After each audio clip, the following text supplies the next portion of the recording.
Mu, the Second Tsuchikage, and Gengetsu, the Second Mizukage, are two very powerful ninjas from the Naruto universe, and they're pretty underrated, especially Gengetsu. There's a reason why Kabuto brought them back to fight as Edos, in that 4 Edo Tensei squadron made up of Kage that was considered to be one of the biggest threats in the war before Madara showed up. And on top of them being pretty underrated and not really talked about very much, there is a very obscure yet sort of obvious part of their lore, which is that they both fought in the past and they both died during that fight. Mu versus Gengetsu is one of those legendary fights in the verse that we don't get to see exactly how it played out, but we just hear about the results. Obviously, it doesn't have the same gravitas as Madara versus Hashirama, for example, and we also got to see eventually how that looked like. But as far as off-screen fights go, this one is very interesting to me. Not only because those two characters are powerful, but also because they have very interesting abilities that would interact in cool ways. Unfortunately, we don't know much about those two characters when they were alive, other than the fact that they were Kage, and we know that Mu used to be an Oki sensei, and they actually once fought against Madara and got completely demolished.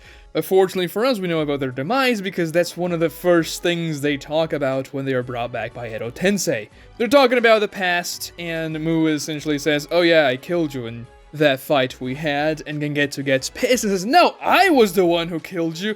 And Mu doesn't deny that fact, he kind of acknowledges it and says, "Oh yeah, whatever, let's move on." So that's pretty much confirmed. They did a double KO, which doesn't often happen in Naruto, especially with the two characters dying. I mean, we saw Sakura versus Ino having a double KO in the Chunin exams, but obviously those two characters didn't die. So today we're going to try and reconstruct how this battle may have played out in the past between Mu and Gengetsu, and decipher this mystery of how on earth they had a deadly double KO. Because when you look at those two characters' powers, they seem very well equipped to survive extremely powerful jutsu that are thrown against them. Before we do anything, we have to situate in the Naruto timeline when this battle played out. And that's pretty easy to do, even though we don't have a direct confirmation. We know Tobirama Senju died in the first Great Ninja War. We even see a bit of the flashback when that happened and he got fodderized by the Ginkaku squad. And that's important to know because when Mu and Gengetsu come back, Mu remarks that the Edo Tensei brought them back, the foul jutsu of the second Hokage, and yeah, that's true, they knew about Tobirama's jutsu because he created the Edo Tensei, even though it wasn't as perfect as Kabuto's. But one thing that he doesn't say is that, oh, but that's so weird, Tobirama was dead, how is it possible? If Tobirama was already dead by the time Mu and Gengetsu died, then they would have certainly mentioned that inconsistency whenever they are talking about Tobirama's Edo Tensei. And because Tobirama died in the first Great Ninja War, it's pretty safe to assume they died in that war as well. After all, this is the first major world war in the Naruto series after the Warring States period fought between all the villages against each other, kinda. We don't know much about the lore of the first Great Ninja War, however, it's safe to assume that the Stone and the Mist Village could have been at odds and fighting against each other, and therefore, the Mizukage and the Tsuchikage came to blows and eventually died in that confrontation.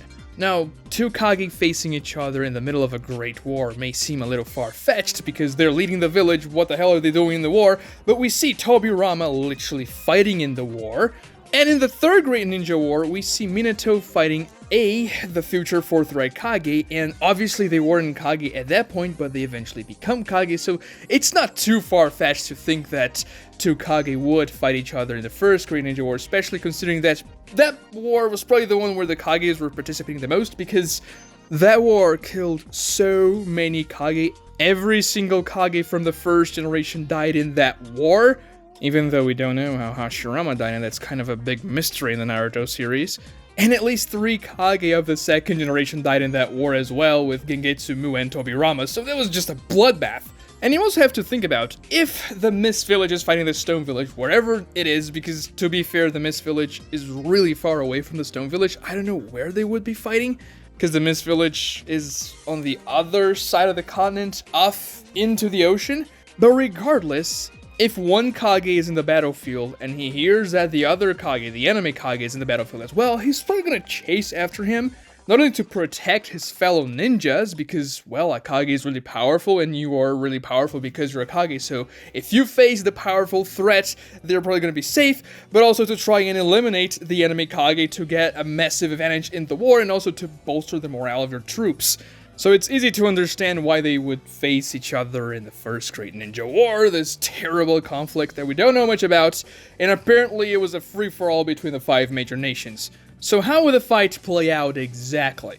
Well, one thing we have to assume is that the fight was a 1v1, that other ninjas weren't involved, or if they were involved, they just kind of backed away whenever the major confrontation started, because otherwise it's impossible to make any accurate predictions.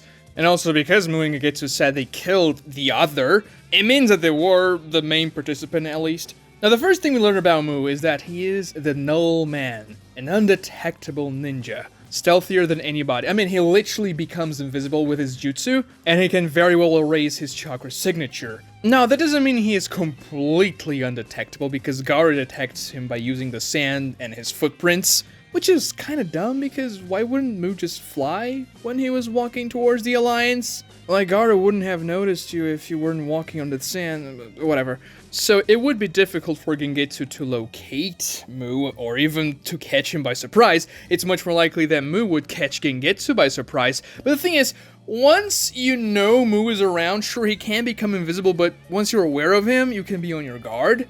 And it's very much implied that he has to be visible in order to use particle style. Otherwise, there would have been no reason for Mu to ever be visible at all. So it's kind of like D&D invisibility, you can only stay invisible until you use an ability and stuff like that. Which is a good way to nerf this invisibility ability, because imagine if you can't sense chakra or see chakra or whatever, you just can't see the guy at all when you're fighting him, and that would just be a nightmare. Even though he is a highly capable Kage, so fighting him is supposed to be a nightmare anyway, but he has particle style, which is one of the most broken abilities in the series. I mean, when Inoki used a massive particle style, he completely disintegrated 25 Madara Susanos, and the only thing that seems to be capable of countering particle style is particle style. That's why Inoki was very adamant about him going to fight Mu.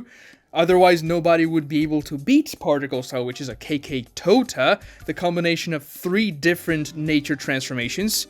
It is the only KK Tota that we know of, and particle style is a combination of earth, wind, and fire, so Mu would also have access to those 3 nature transformations as well if he needed to use them for some variety, because let's be real, particle style is not exactly the most versatile jutsu ever created. It's very good at what it does, but that's pretty much it. So you can imagine how dangerous a guy that can become invisible, fly, and is pretty much undetectable would be. You don't see him coming, he uses a particle style, he dusts you off, you're dead, you don't even know I hit you. So how would Gengetsu counter that? Well, Gengetsu has his Clam that uses that weird mist to produce a very powerful area Genjutsu. And so even though Mu is not detectable, he can't pinpoint Gengetsu's real location because of that Genjutsu. If he wants to find the real Gengetsu, he would have to do what Gaara and Inoki did in the war and fight the Clam, destroying it and so dispelling the Genjutsu. So the early game of the fight with this game of cat and mouse, of Mu hiding around trying to find the Clam,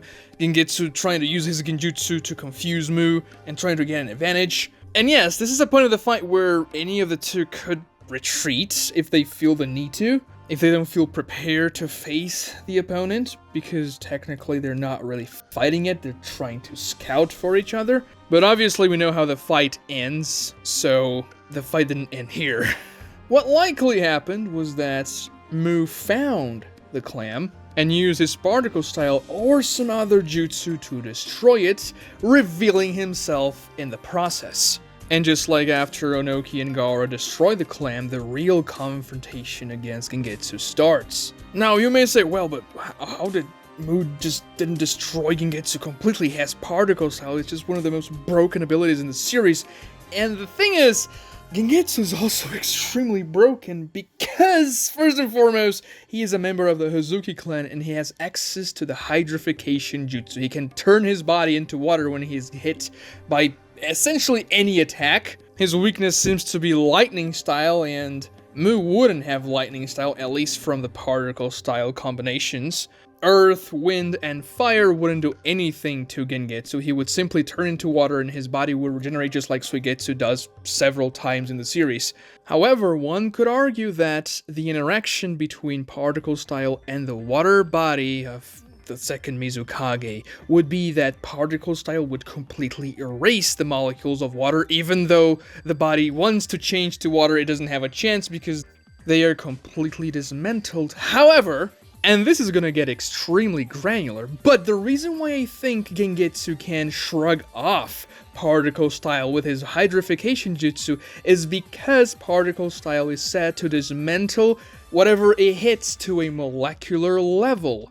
So it essentially turns your body into several molecules that become dust and you fly away. However, when you turn into water, that would dismantle you into water molecules. And water molecules are still just regular water, but in a very small form and flying around.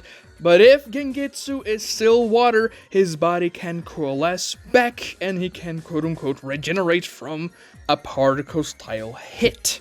If particle style dismantle the body to an atomic level, then yeah, it wouldn't be water anymore. It would just be atoms of hydrogen and oxygen. So that would completely destroy Gengetsu, but that's not the case. Because the databook states extremely clearly, and perhaps this is the reason why it's very clear about that it's to a molecular level, so water is still water. And so even if Mu dismantles Gengetsu's entire body with his particle style, the molecules of water would eventually coalesce back and form his body again. And because particle style does not have a lightning style component, it doesn't have a way to nullify the hydrification, and so it's just going to continue. Mu may hit Gengetsu, but Gengetsu is going to come back. Now, Gengetsu, on the other hand, doesn't have something as powerful to attack as particle style, but his arsenal is nothing to scoff at. First of all, he has the water pistol jutsu, which is another signature ability of the Hozuki Clan, which he uses to attack Onoki from behind, even though it was a sand clone that Gaara made. He also has a water-style jutsu that makes the water resemble oil more than anything, and that was really good to counter Gaara's sand, but I don't see it being extremely useful against Mu here. He could hurt Mu with a water pistol if he catches him off guard, and this would definitely be a long-ranged fight. Mu shooting particle styles, and Gengetsu using water style, as well as his trump card, the Jockey Boy. The weird water and oil clone that moves around, attacking you and building up steam inside of its body until it explodes. And then it recomposes itself, just like Gengetsu does whenever he gets hit, and starts to attack again.